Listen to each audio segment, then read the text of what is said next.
Durante mucho tiempo, la humanidad ha buscado una prueba definitiva de que no estamos solos en el universo. Señales en el cielo, objetos extraños, emisiones inexplicables, todo ha sido analizado, descartado o reinterpretado. Pero existe una posibilidad mucho más inquietante. ¿Y si la evidencia no llegó como una nave, ni como una señal, sino como algo completamente incomprensible para nuestra ciencia actual? En diciembre de 2024, en una zona rural de Buga, Colombia, algo cayó del cielo sin previo aviso. No hubo explosión, no hubo incendio, no hubo fragmentación, solo un impacto seco, como si el cielo hubiera dejado caer un objeto con precisión deliberada. Los testigos describieron una esfera metálica del tamaño de un balón medicinal, perfectamente intacta, incrustada en la tierra como si hubiera sido colocada, no lanzada. Pero lo realmente perturbador no fue su llegada, sino lo que ocurrió después. Cuando los equipos de emergencia y posteriormente los científicos intentaron acercarse con instrumentos de medición, comenzaron los fallos. Equipos electrónicos se desconfiguraban sin razón. Sensores perdían señal a pocos metros. Sistemas de calibración entraban en error constante. Era como si el objeto creara un campo invisible que alteraba toda tecnología cercana. Entonces, surgió una pregunta que cambió completamente el enfoque de la investigación. ¿Estamos frente a un objeto físico convencional o ante un sistema que reacciona activamente a su entorno? Las primeras investigaciones intentaron encajar el objeto dentro de categorías conocidas: meteorito, fragmento espacial, desecho tecnológico o incluso creación humana experimental. Sin embargo, cada hipótesis se derrumbaba con rapidez. La esfera no mostraba signos de entrada atmosférica, no tenía marcas de combustión, ni erosión por fricción, ni deformaciones estructurales. Su superficie era completamente uniforme, sin soldaduras, sin uniones visibles, sin puntos de ensamblaje. Bajo análisis microscópico, no se comportaba como un metal conocido ni como una aleación industrial terrestre, pero lo más desconcertante fue su interacción con el entorno electromagnético. En lugar de reflejar ondas como un objeto metálico convencional, las distorsionaba. Las mediciones mostraban patrones irregulares, como si el espacio alrededor del objeto estuviera siendo reescrito en tiempo real. Esto llevó a una hipótesis mucho más radical dentro del equipo de investigación. El objeto no era pasivo, no era un simple cuerpo inerte. Era un sistema dinámico capaz de responder a estímulos externos, ajustando su comportamiento según lo que lo rodeaba. Algunos investigadores comenzaron a describirlo no como una máquina, sino como un sistema reactivo desconocido, algo que parecía interpretar el entorno sin necesidad de componentes visibles de control. En términos sencillos, lo que se encontró en Buga no era simplemente un objeto caído del cielo, no era una piedra espacial, ni un fragmento de tecnología convencional. Era algo que respondía activamente a su entorno, como si percibiera lo que ocurría a su alrededor y reaccionara en consecuencia. Esto significa que no estamos hablando solo de un objeto físico, sino de un sistema que parece interactuar con la realidad de una forma que todavía no entendemos. Un sistema que no se comporta como materia inerte, sino como algo que ajusta su estado en función de estímulos externos. Y esto es solo el comienzo de la investigación. Si este tipo de misterios reales te interesa, suscríbete al canal y activa la campanita, porque lo que viene en la siguiente parte cambia por completo la naturaleza de este objeto y podría acercarnos a una verdad que aún no estamos preparados para entender. Cuando la investigación parecía estancada y sin respuestas claras, ocurrió algo completamente inesperado. Los datos del objeto de Buga comenzaron a circular fuera del equipo original, llegando a manos de especialistas externos. Fue entonces cuando apareció un nombre que nadie dentro del proyecto esperaba ver relacionado con este caso. Un hombre conocido por sus afirmaciones sobre tecnología no humana y programas secretos de ingeniería inversa. Su llegada no fue pública. No hubo anuncios oficiales, solo una incorporación silenciosa a la revisión de datos. Pero su sola presencia cambió por completo la dirección de la investigación.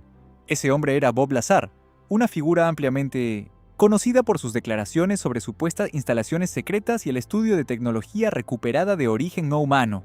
Durante décadas, sus afirmaciones fueron debatidas, cuestionadas y en muchos casos rechazadas. Sin embargo, lo que lo hacía relevante en este contexto no era su historia mediática, sino la precisión técnica de ciertos detalles que había descrito mucho antes de que este tipo de fenómenos fueran siquiera considerados seriamente. Cuando Lazar recibió acceso a los escaneos del objeto de Buga, no mostró sorpresa inmediata. En lugar de eso, estudió los patrones con una calma inusual, pero a medida que avanzaba el análisis, algo llamó poderosamente su atención. Las firmas electromagnéticas del objeto no eran aleatorias.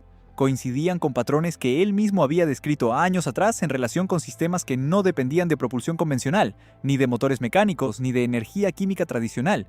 Eran estructuras basadas en la manipulación de campos, no en la combustión o el movimiento físico. Lo más inquietante fue que estos patrones no solo eran similares, eran coherentes en su estructura funcional, como si siguieran principios de diseño que no pertenecían a la ingeniería terrestre conocida. En términos simples, lo que Lazar observó fue que el objeto no se comportaba como una máquina normal, no utilizaba motores, ni energía convencional, ni mecanismos visibles. En cambio, parecía operar mediante la manipulación de campos invisibles, algo que no encaja con la tecnología humana actual. Pero el verdadero punto de inflexión ocurrió cuando el análisis se centró en los 24 símbolos grabados en la superficie de la esfera. A simple vista, parecían marcas geométricas desconocidas, sin relación con ningún lenguaje humano o sistema de escritura conocido. Sin embargo, Lazar propuso algo que cambió por completo la interpretación del equipo. Aquellos símbolos no eran un idioma, no eran mensajes, eran instrucciones. Según su hipótesis, los 24 glifos no representaban ideas ni conceptos, sino funciones activas dentro del propio sistema del objeto. En otras palabras, cada símbolo actuaba como un comando operativo. Cuando los investigadores comenzaron a alterar las frecuencias electromagnéticas alrededor de la esfera, ocurrió algo inesperado. El objeto respondía, no de forma aleatoria, sino de manera consistente. Cada variación de frecuencia generaba una reacción específica en su estructura interna. Esto sugería una relación directa entre el entorno y los símbolos grabados. No eran decorativos, no eran pasivos, funcionaban como una interfaz. Incluso más inquietante fue la observación de que el objeto parecía leer su propia superficie, como si los glifos no solo fueran parte de su diseño, sino también parte de su sistema de control interno. En términos sencillos, los símbolos no eran escritura ni decoración, funcionaban como botones o códigos. Al interactuar con ciertos campos de energía, el objeto parecía activarse o cambiar su comportamiento según esos símbolos. Si has llegado hasta aquí, probablemente ya te estás haciendo la misma pregunta que los investigadores. ¿Estamos frente a una tecnología, un sistema desconocido o algo completamente fuera de nuestro entendimiento actual? Déjalo en los comentarios. ¿Crees que estos símbolos son un lenguaje o un sistema de control? Dale like al video si quieres la parte 3, porque lo que descubren dentro del objeto cambia completamente todo lo que se creía hasta este momento. Hasta ese momento, la investigación giraba en torno a la superficie del objeto, sus símbolos, su comportamiento electromagnético y su interacción con el entorno. Pero cuando los científicos lograron obtener imágenes más profundas mediante escaneos avanzados, encontraron algo que nadie esperaba ver.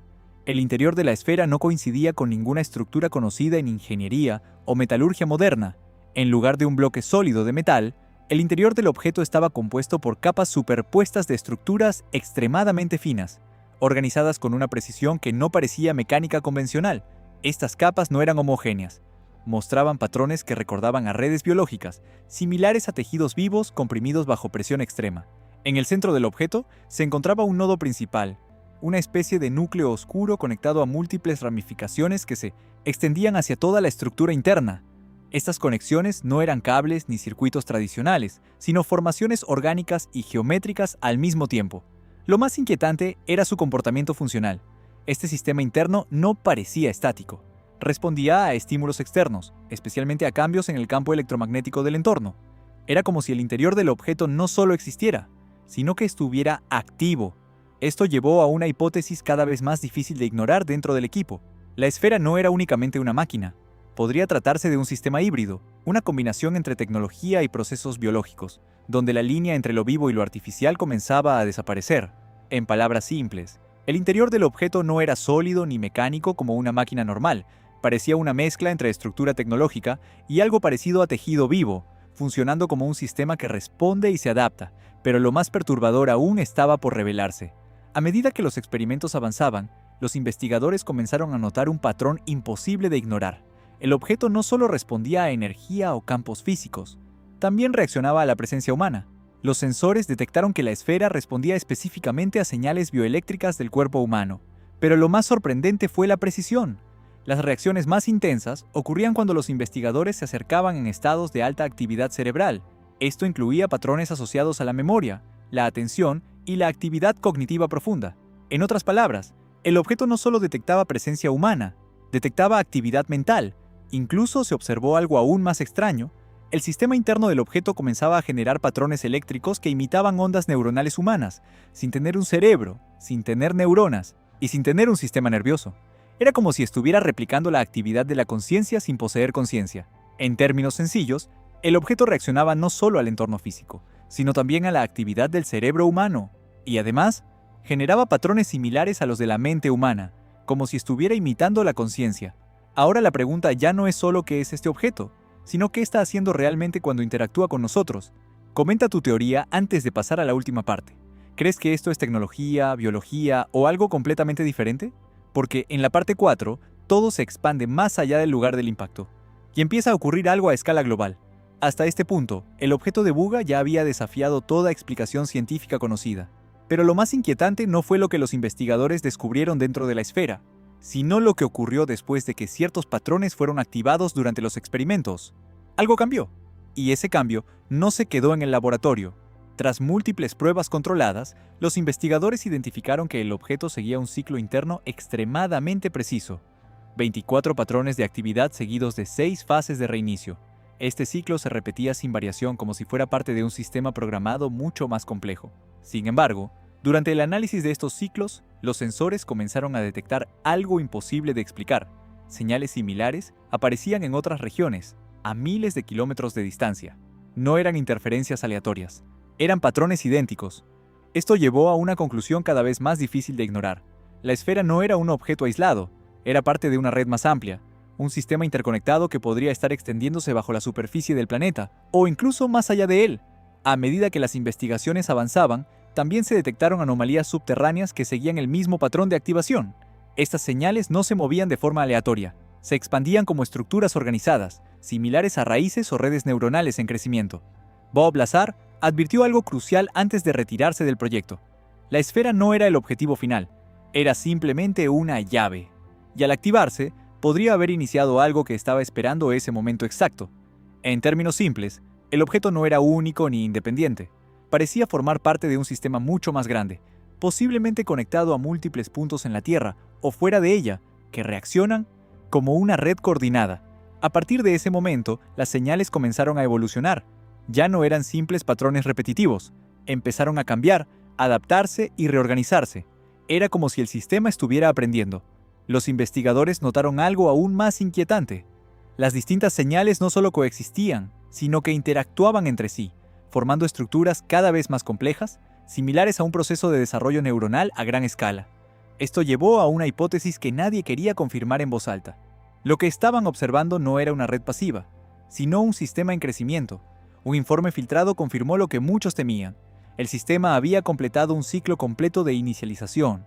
Esto significaba que ya no estaba en fase de estudio o latencia, sino en fase activa. Las señales subterráneas comenzaron a intensificarse, fusionándose en estructuras más grandes y organizadas. El comportamiento del sistema mostraba coherencia, dirección y propósito.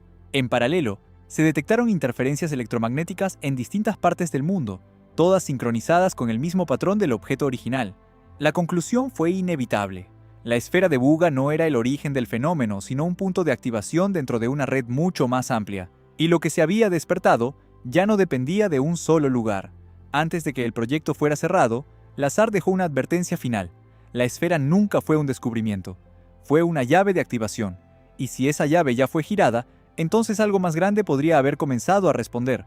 En términos sencillos, el objeto no era algo aislado. Era parte de un sistema mucho más grande que ya se ha activado parcialmente y que podría estar extendiéndose o reaccionando en diferentes partes del mundo.